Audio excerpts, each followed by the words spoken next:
Hey guys, it's James, websitefornoobs.com, and this next video that we're going to be working on is actually manipulating the images on our template page in order to create links throughout our entire website. So, as you guys can see for websitefornoobs.com here, if you notice I roll over my header and I screw it over, and the website for noobs actually turns into a link. I actually kind of made it big, so that way if anybody clicks in this half of the banner, it'll take you to my homepage. But also, if you kind of go over and check it out, I actually got these little images, which we're not going to do in this tutorial, but same concept right here, where I just hover over.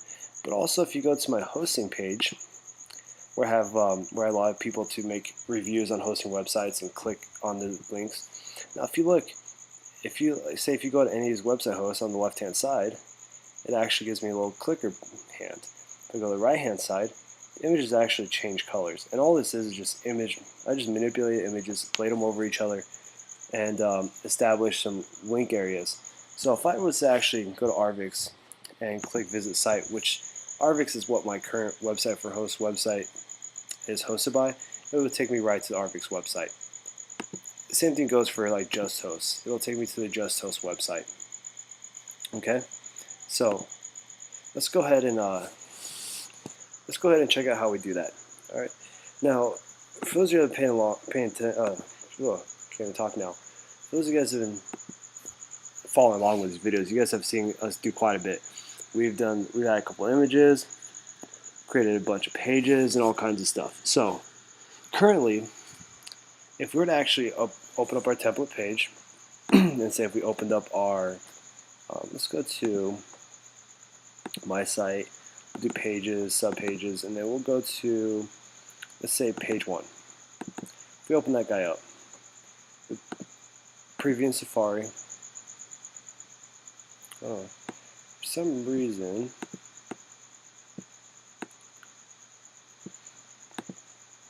let's go to File. We're going to save all real quick. Go ahead and change the body of it. I think I accidentally forgot to update all my links.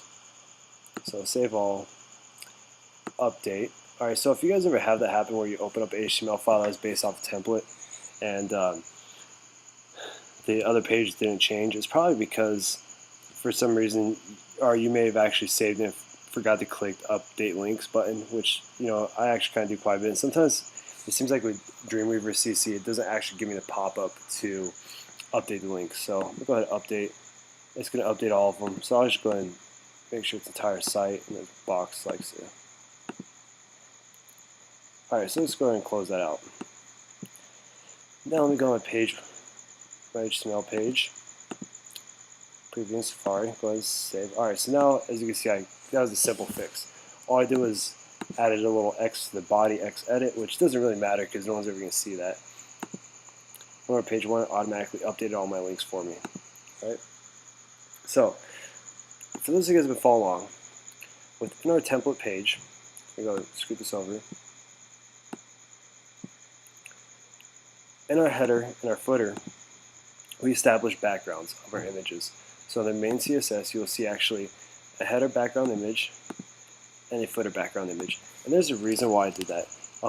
When the page is loading up on the internet, say someone's computer is a little bit slow, like how mine has been acting when I'm making these screen recordings, if you leave those as background colors instead, what will happen is a lot of times the background will actually load up the color of the original background based off the CSS, because it's the easiest thing that can be loaded real quick. So I actually change the background colors to image, but I can't actually manipulate the links from the images when they're under CSS. So what I got to do is, in order to do that, I'm actually going to upload the images again to a website, and they're going to flow right on top of these other ones. Alright, so in order to do that, say here's header ID tag. Alright, I'm going to click in between the opening and closing tags, so there's opening and closing. I'm going to go ahead and go to insert, make sure it's uncommon, select image. I'm going to upload my header image to there. Alright, and then I'm going to go ahead and do the same thing for the footer. Go ahead, upload image, and let's go to templates, footer JPEG. Alright, so what's going to happen now is, although the website has to upload this image twice, one will be a base background color per se image, and one is going to be our image that's actually going to have links on it. It does take a little bit longer, or it does take up a little bit more memory and stuff like that. It takes a little bit longer to upload it, but it looks a lot better when this occurs. Alright, now the other option you could do is you can actually leave the CSS background image alone and just leave it empty and never upload an image for the main CSS, but this is the way I like to do it. So it's all up to you guys. So we put this in design mode. We're still in the template, we're in the source code, and design mode. Now, here's our image, and as you can notice, because we're messing with our source code and we're dealing with the image loaded within our tag, we've got these little map section down here, which is something we did not have when we're on our CSS file. Alright. Let me go ahead and click on the image. So, alright, well actually it's overlaying right now, so it's not gonna show it the way I was talking about, but let's go ahead and I'm actually gonna delete out of the source code. I'm gonna delete the footer image real fast. So I'm gonna put that back to where it was at. Alright, so if I put in design mode,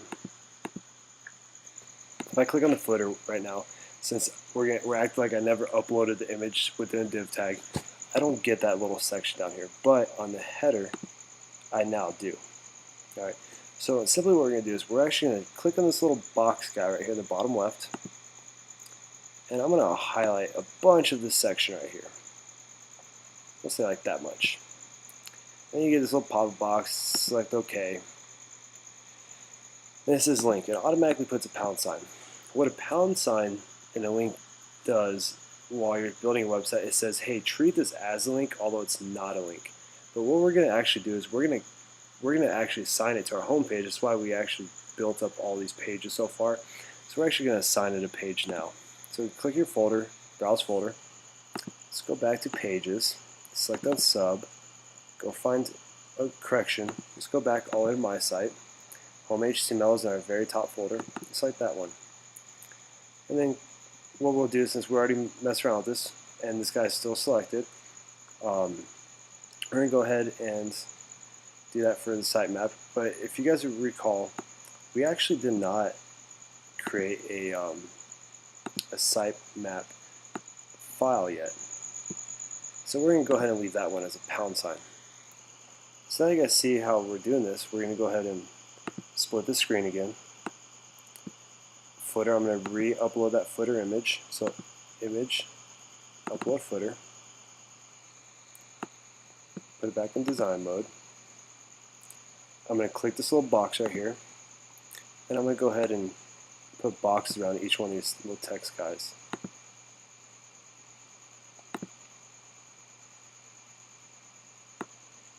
You want to make it big enough so whenever, if they scroll anywhere near it, it'll automatically, it gives them more area to click.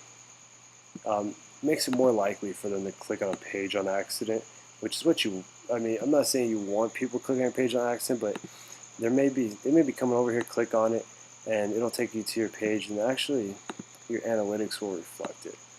But also, if someone's messing around with a cell phone and they're touching your website, it makes these links, by making them bigger than the text itself, it gives you, if your little pointer finger, whenever you're sitting there point text, like you're on your iPhone, and you start pressing these buttons, it actually makes it larger. So that way it's easier to get the right link that you're looking for. Alright? So, now I went through and just made all the boxes real fast. So currently Contact Us is selected. So let's go ahead and find that Contact Us page. So pages, subpages, Contact Us HTML. Go find this little pointer on the bottom left. Let's go ahead and click page 3. Do the same thing. Let's go find page 3. Let's do page 2.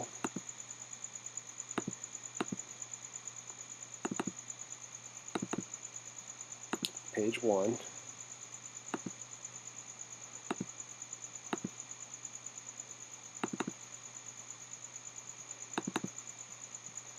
Let's find out about us.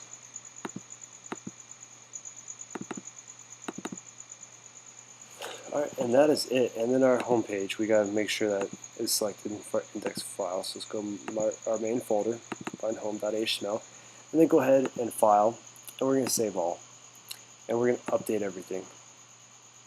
And then I like to do entire site. Of course, it backs up again. Select start. Alright, and now our entire website should, when we take our page 1 HTML, if this works correctly, we go to Preview in Safari. Now, as you can see before, we weren't able to click on these. Now we can. So, if we look at this top bar, it shows us where our folder is actually at. So, My Site, Pages, Sub, Page 1 HTML. Alright, so if we click on this My Site, that should actually change to home.html. Let's make sure it does it. There you go, home.html. Now, our sitemap, because we don't have a file, and just show you guys a pound sign will act like a link, we should actually get a pound sign at the end of this. And there you go. So it shows that it actually works as a link. Let's go ahead and go through all our pages. So home, cool. About us, so it takes us to about HTML.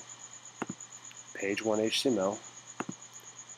Now, remember how I was telling you guys about the %20? So for the page 2, I left the space there. So we have %20. So we want to go back and change that because that just makes it look uglier. All right. Let's go to page 3. So page 3 HTML and contact us. Awesome. All right. So that is simply in a gist of how you take an image and you create links on it. In the future, later on, as we start moving more and more along this website design, we'll actually change this bottom footer to like hover images. So like maybe we'll make like big boxes that every time you hover over this section, this entire portion actually changes colors. And then we'll actually utilize that to manipulate additional pages as we start building our the pages within our subfolders. All right.